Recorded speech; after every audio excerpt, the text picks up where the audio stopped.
Hey guys, so welcome back to my YouTube channel and welcome to another episode of my online workshop and tutorials. Parang di sa akin bagay formal. Wait lang.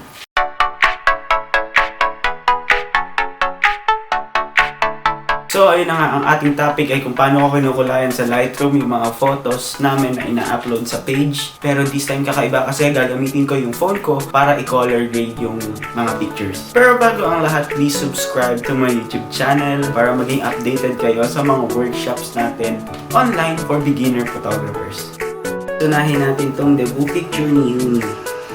Kung nakikita niyo medyo underexposed dito sa raw photo, adjust natin yung shadows pataas, exposure,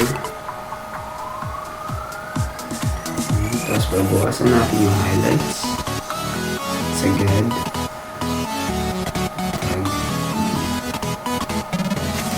and mag-add tayo ng konting blocks. Personally guys, ayaw ko sa mga picture yung may green, hindi ko alam kung bakit. So, sasagad natin, tatanggalin natin yung green. Ayoko din ng yellow. Yellow din. So, dapat konti lang yung yellow kasi medyo, ewan ko, parang hindi ko trip may green at yellow. Tapos, masyadong saturated yung orange pag parang tinay. And that's it.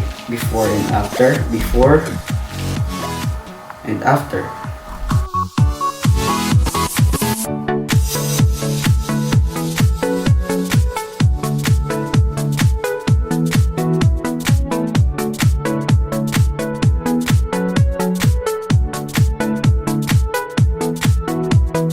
Ko medyo warm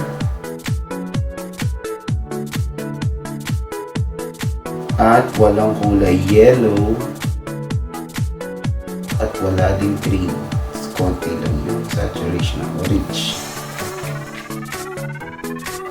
Okay, before, after.